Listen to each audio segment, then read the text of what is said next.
Okay, we are back in Ecclesiastes. We're in Ecclesiastes chapter 4. Do a little bit of recap from the past 2 weeks. You remember 2 weeks ago that our inability to understand God's sovereignty as He determines the times and the seasons of human life, that should lead us to fall on our knees in humble worship and fear of God and awe, and joyfully receive what He gives us, joyfully receive His sovereign, determined times.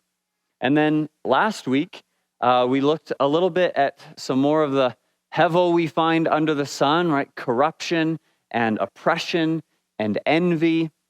And I wanted to make one more side note that I wasn't really able to make last week. What Solomon's not encouraging us to do is to turn a blind eye to those things, to oppression, and just say, well, it's hevel. That's just life under the sun. There's nothing I can do about it, so I'll let it go. No, that's not really the topic he's addressing. He would say, no, absolutely be active in justice and seek it, pursue it.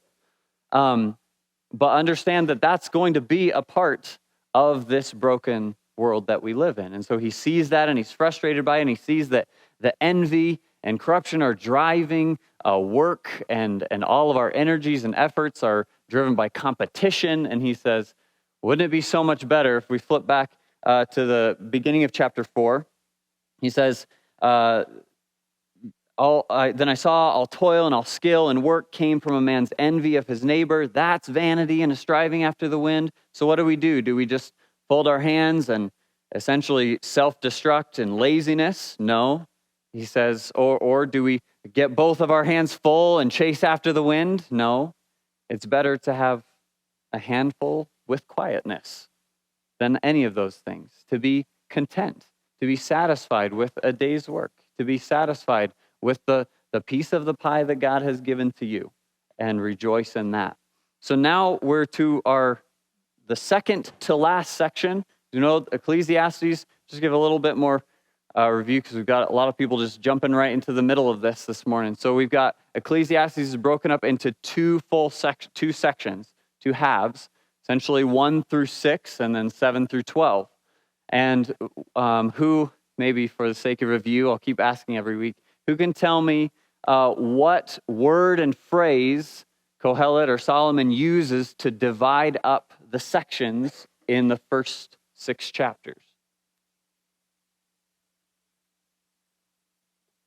Vanity and striving after the wind, or shepherding the wind.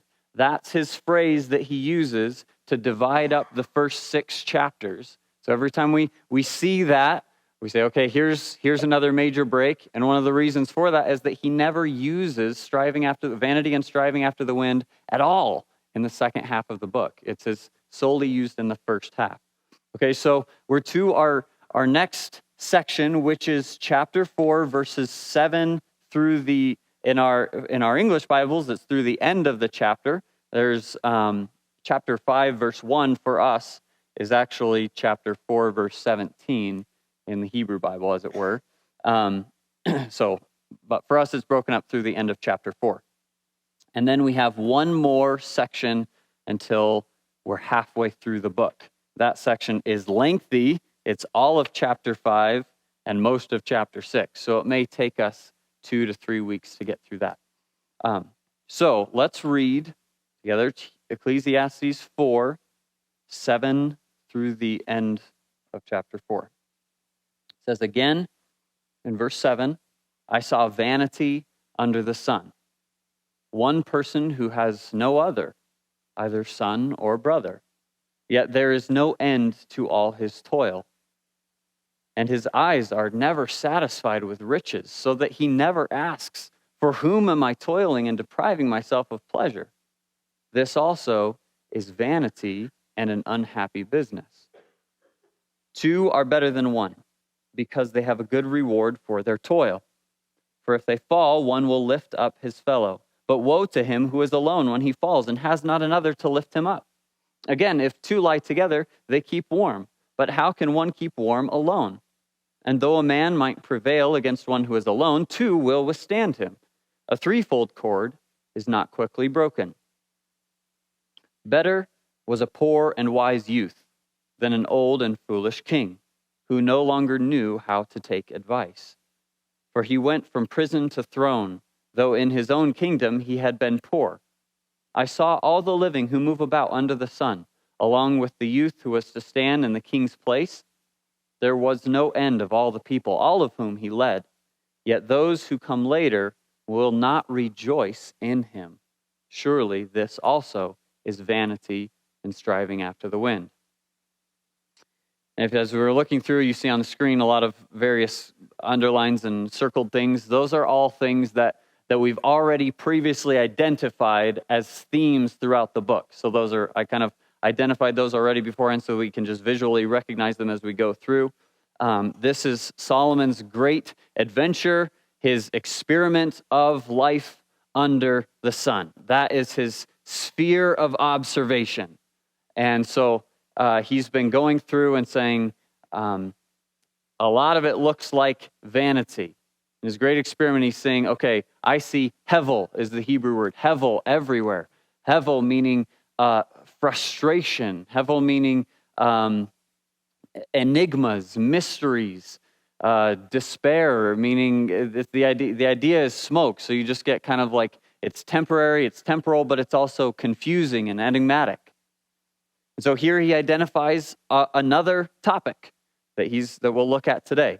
So as you've seen, and this has been something as I started that I didn't really recognize as a major way that Solomon communicates, but every week throughout the past few weeks, he's always saying, I saw, right? And that sort of marks, I saw vanity under the sun, or I saw something under the sun, and it was this.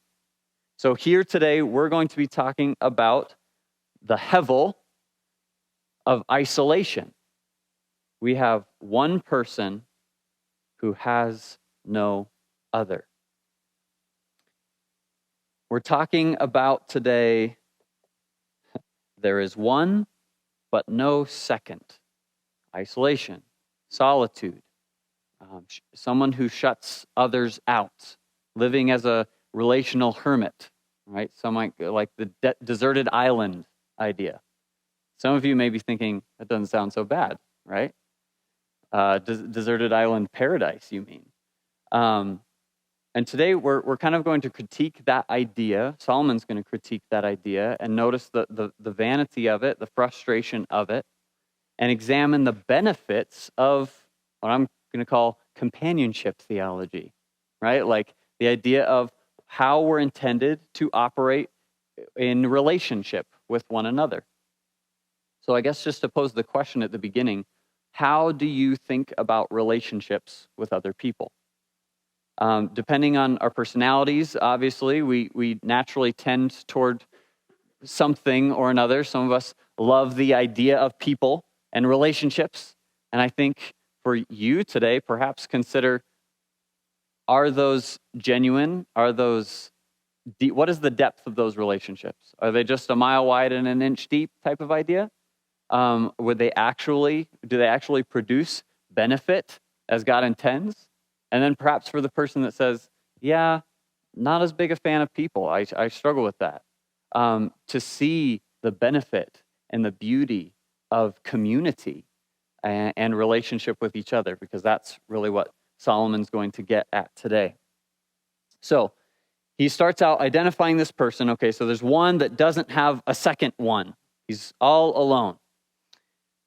And either son or brother. And we'll come back to that a little bit later. But he says, yet, even though he's alone, he's still in the situation where there is no end to all his toil. Okay, so there's two phrases, no end to all his toil, and then his eyes are never satisfied, and then he has a rhetorical question. For whom am I toiling and depriving myself of pleasure? Okay, so phrase one, there's no end of all his toil, could mean two different things. It could mean that he works constantly. He's just always at his work. Or it could mean that he's very successful in his work. There's no end to the benefits of his work. And I think both play into the idea here that's being said. I probably prefer the first more than the second. He's constantly at his work. He's a workaholic, as it were. He's got What Solomon's not saying here is he's not identifying here the problem of working too much. He may do that other places. He kind of did that last week. 2 hands full of toil is full of striving after the wind, rather than 1 handful of toil with contentment, right? Or with quietness. But here, sounds like this guy has both of his hands full with toil, and he's constantly at his work. He never stops. And you would think that that would mean that this person was full, right? His eyes were satisfied with all of these things that he's pursued. But no, second phrase, his eyes are never satisfied with riches. So everything that he's pursuing is leaving him empty. It's almost like an illustration of the very guy that we finished talking about last week. This is the man with 2 hands full and striving after the wind.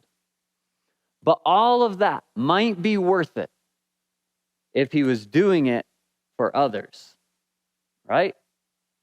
All of that maybe, you could argue, would be worth it if he's got people for whom he is working, for whom all of this, he's depriving himself of pleasure, and he's toiling and toiling. But no, his eyes are never satisfied. He's hungry, and never filled.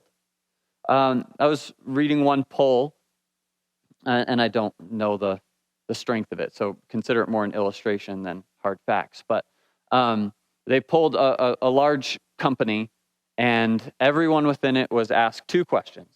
What's your annual salary? And then how much would you need to be comfortable in life? Right? And from top to bottom, from the minimum wage worker to the CEO type of idea, everyone stated their income, and then approximately on average, 25% more for what they would be satisfied with, for what would make them comfortable, right? Always needing a little bit more.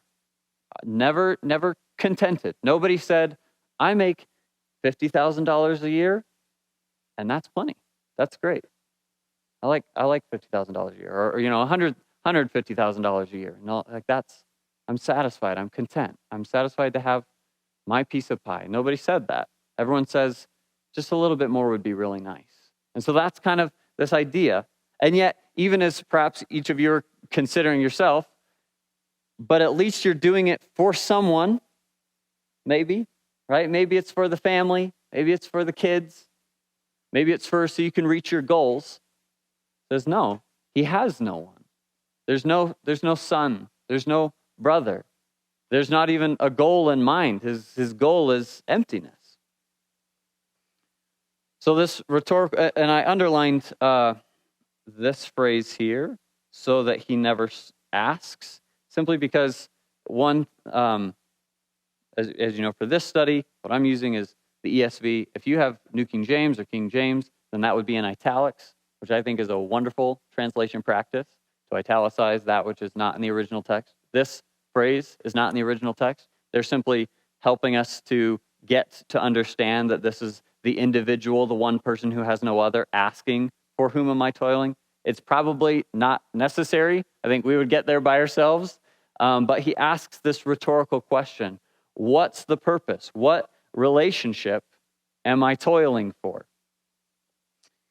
And I think that, I guess I already mentioned it, but that's part of the problem, is for whom? Okay, I've got toil, I've got work, I'm depriving myself, and there's got to be a point where there should be others. But no, this guy is all alone, one person.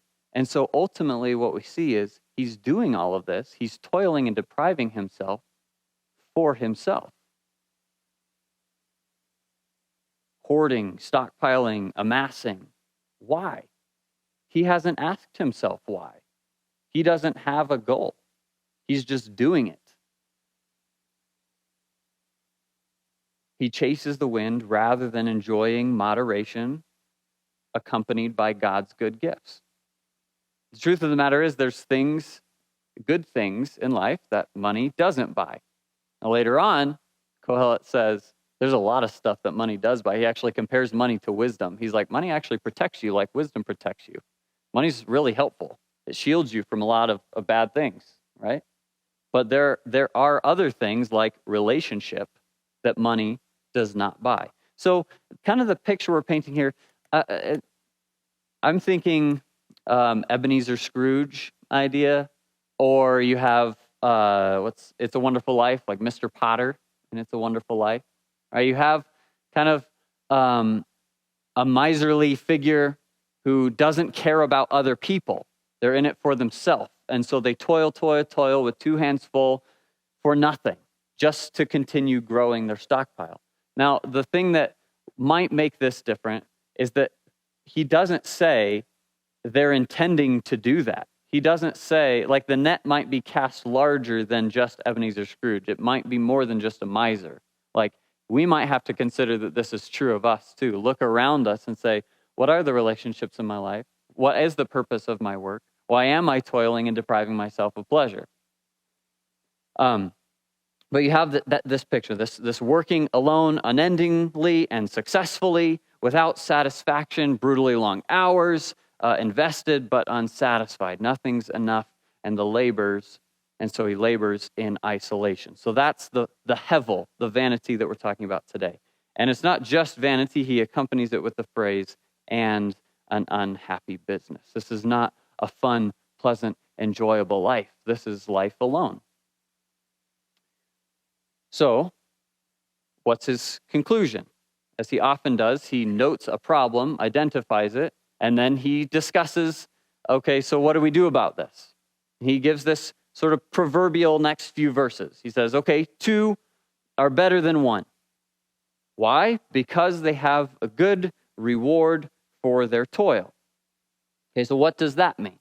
Is he saying, like just maybe a week or two ago, we talked about, used Jerry Johnson as an illustration, and saying he was content with one handful and contentment because he's just working his company by himself and doesn't feel the need to add a bunch of other people to try and make it bigger, make it better.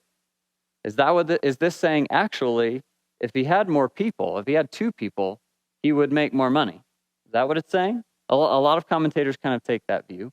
Or I think what he's saying is that they have a good reward for their toil, is what he's about to talk about here in these next few verses. He describes the benefit, the reward, the gain for of companionship. So 2 are better than 1. It's a wonderful phrase. It kind of reminds us, it takes us back to Genesis chapter 2, where God himself says that it's not good for man that he should be alone. And he chooses to make man a helpmeet or a companion. So likely here, he's not talking so much about the financial gain, but actually the creative intent that God had for companionship. There is a benefit to otherness in our lives. There's a benefit to community in our lives. So if this is the reward, then we have 3 examples of what the reward is: 10, 11, and 12. So taking them in order, he just says, for if they fall, one will lift up his fellow. But woe to him who is alone when he falls and has not another to lift him. In each of these, there's going to be a positive statement and then a negative statement. If they fall, one will lift up, but woe to him. Again, 2 lie together, they keep warm. Good thing. But how can one keep warm alone? Negative. And then he flips that in the verse 12. And though a man might prevail against him who is alone, aka you're going to lose in a fight by yourself, 2 will withstand him. So a negative and a positive in each of these illustrations. So the first one is if you fall, one will lift up his fellow. Very naturally, if you fall into trouble, right? The companionship brings help. Companionship brings, we could say, even encouragement. Whether it's, well, I guess one silly, perhaps, example of this was I was thinking back of even just times in my life that I've fallen, and if no one else was there, you'd be in trouble, right? And I thought back, actually, Johnny, to a time a long time ago when we were up at my house up in Randolph and we were playing a game at dark, and it was raining. We were playing capture the flag out in the dark. and I slipped on the grass, and my knee ran into a cinder block, and it's injured since then, but like I couldn't move, I couldn't get up. And Johnny reached down and he picked me up and he carried me into the house, right? If I were alone, or I would not have had the benefit of companionship. I would not have had the benefit of help, of encouragement, right? One example. Second example is warmth, comfort. And if two lie together, they keep warm. But how can one keep warm alone? And we kind of got to be careful here with our Western ears. This could sound sexual, but it's really not. That's not his point. He's saying, well, there could be an implicit reference to marriage, I suppose, because when you're married, you would keep one another warm at night. But the point is simply like, think of shepherds out in the desert, or think of soldiers out on the battlefield, or think of travelers as they're going through, and it's cold at night. What do? You huddle together. You keep one another warm, right? Or perhaps a modern example, if you're stranded out in a blizzard, it's good to have people with you. You keep one another warm, right? So the benefit of warmth or comfort. If you don't have another person with you, then you don't get the benefit. And then the third one is protection and security. Right? Though a man may prevail against one who is alone, two will withstand him. Even just this past week, when I was in LA for the Shepherds Conference, we took the wrong shuttle to the wrong rental car place. And so then we ended up walking from that one to a different one instead of taking the shuttle all the way back to the airport, getting on the right one and coming all the way back.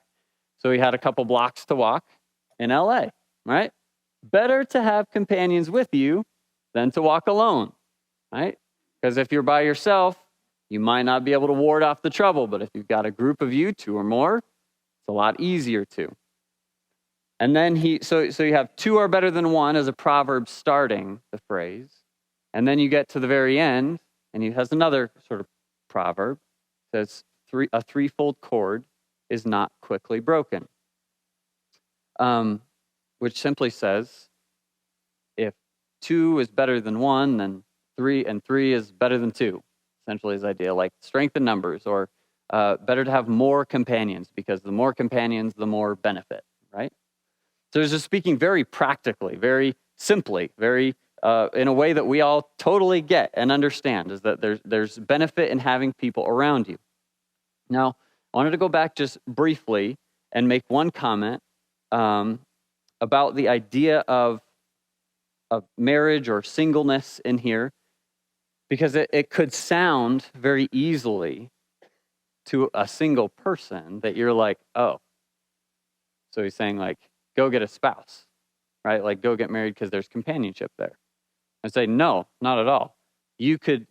Marriage is an example of this, right? Marriage is a phenomenal, probably one of the greatest examples of companionship and help and the benefits that are tied within that.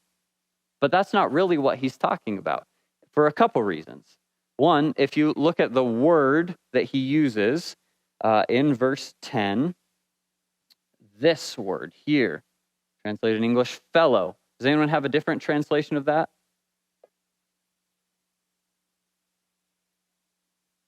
No, that's okay. New King James. What does King James do? Don? It's fellow.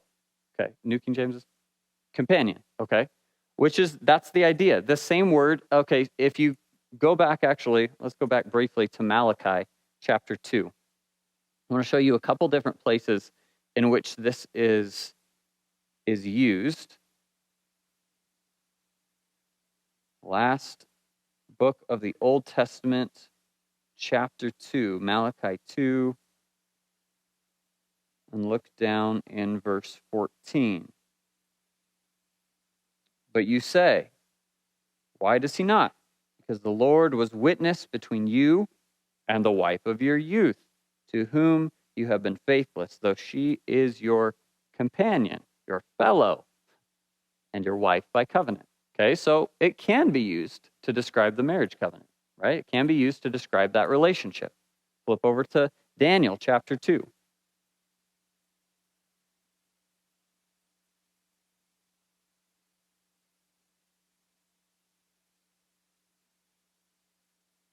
Daniel 2 and verse 17.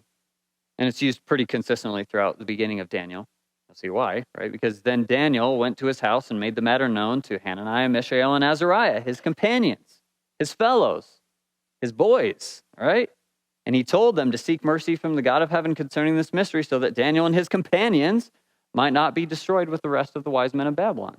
Okay, so, and if you look at the three examples that he uses, none of them are explicitly marital, right?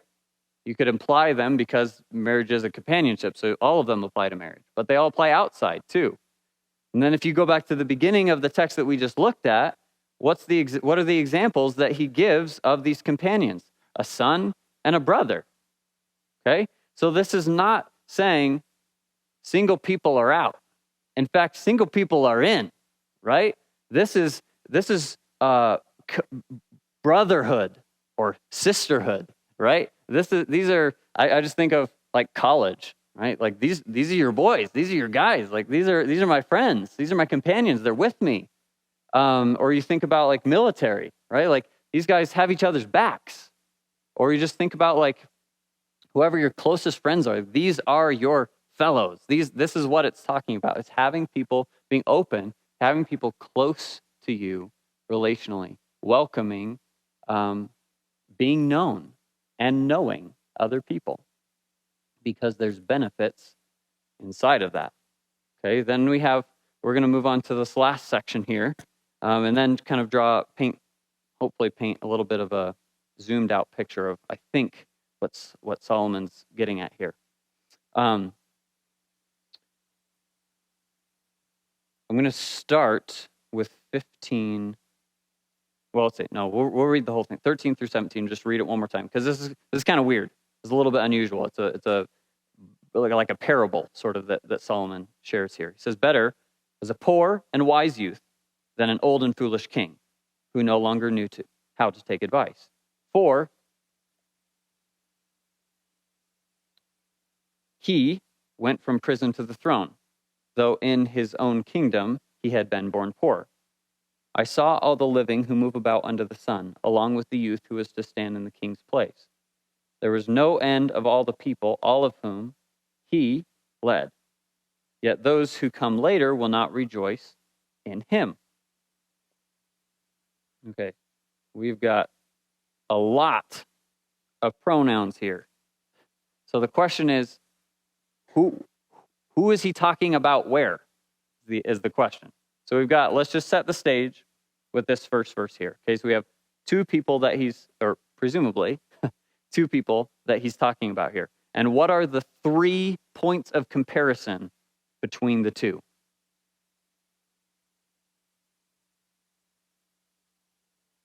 Okay, poor, poor wise youth. So break those 3 down. What are the 3 contrasts? Okay, so we've got the 2 that are circled already, right? The wise and the fool. Okay, and then we have the poor and the king. So presumably poor and wealthy, right? So far, who do we think who's going to be? Like so far, you would think that the youth is the fool, the poor fool, right? Because that's how they would be associating this in their culture, is that the young was not as wise as the old, right? Age is sage, right? But no, in this he identifies the young one as the poor wise one. So I didn't say that well, but essentially what I'm trying to say is the most important comparison is the one that we've already identified as a theme throughout the book. It's not just that he's a poor youth compared to an old king. The wisdom is the one that sets him apart as the excellent one. The wisdom sets apart the youth as the excellent one rather than the foolishness of the king. Now, what made the king foolish?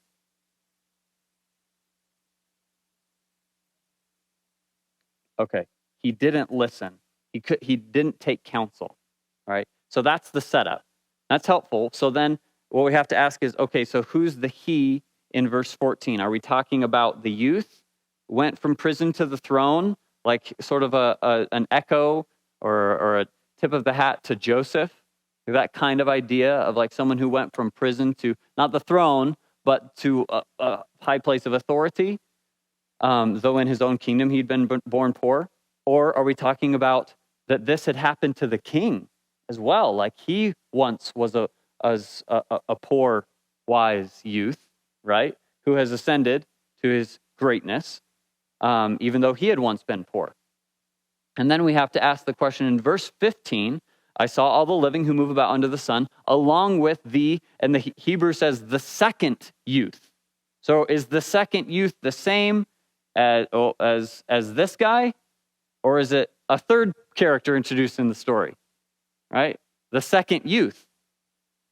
And then we get to 16, and it says, there was no end of all the people, all of whom he led. Yet those who come later will not rejoice in him. Well, who's he? Are we talking about the old king, the youth, or the second youth?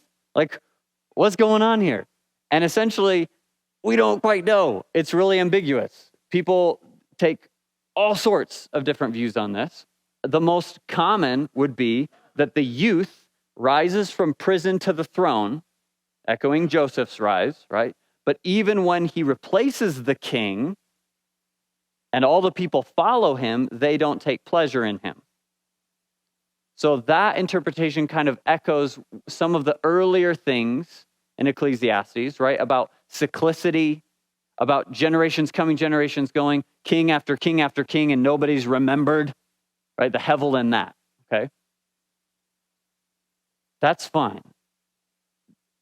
I have sort of a weird idea. Maybe it's not a weird idea, but let me pitch this to you. Tell me what you think. I'm suggesting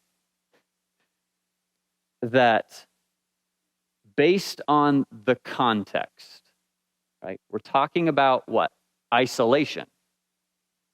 Is sort of the big idea of this section is isolation, the hevel of isolation. So with that in mind, what if we have the young man who's wise? Why? Because he listens. He welcomes other people. Okay? He's not, his heart is not in isolation. His decisions are not in isolation. He has people speaking into his life, right? While the old foolish king has lost his ability to hear the counsel, advice, warning, exhortation of others. He is in isolation. He wants nothing to do with the words of others. So though the old king, I think, himself, once went from prison to the throne despite his poverty, he once listened, he once welcomed counsel, and by doing so, and in so doing, he grew in the kingdom, even to the point of ruling it. And I think this, especially the possessive, his own kingdom, points more to the old king than it does to the youth. So he demonstrated his ability to heed the counsel of other people. And then all of the living and the king's successor himself, this wise youth, there's no end to all of these people that this now isolated king leads. And he has incredible authority and he has incredible power, but nobody takes pleasure in him. As soon as he's done, the youth ascends the throne, who's willing to embrace the counsel of other people, and no one remembers this mighty, powerful old king. Why? Because he lived in isolation. I think it's contextually at least a decent idea. So with that in mind then, here's how all three of these paragraphs are working together. You can have, remember the first guy, you can have everything. Yet, without giving to or pursuing relationship with other people, you have hevel. Okay? So remember this guy, 2 hands full. He's got it all. But because he has no second, because he has no other, it's empty.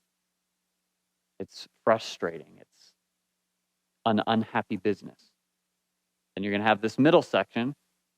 Here's the benefits of companionship. 3 examples, right? You get safety and you get encouragement and you get warmth and you get help and comfort and all these great things. And then another example, you can have everything. You could be the greatest king to rule the greatest kingdom. Yet without others, without receiving from, hearing other people, there's hevel. So the first is no, this isn't the right way to say it, but the sin of not giving or not having. Second one is the sin of not receiving people in both directions. And without both of those, you don't have the benefit of companionship. Instead, you have hevel. So the last few minutes, might even be done early today.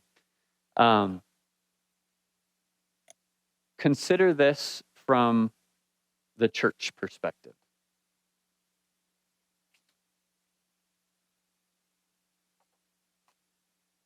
There's one spot in my notes that I had skipped that I'm hoping to use as a conclusion here. So think about this from the perspective of one another, okay?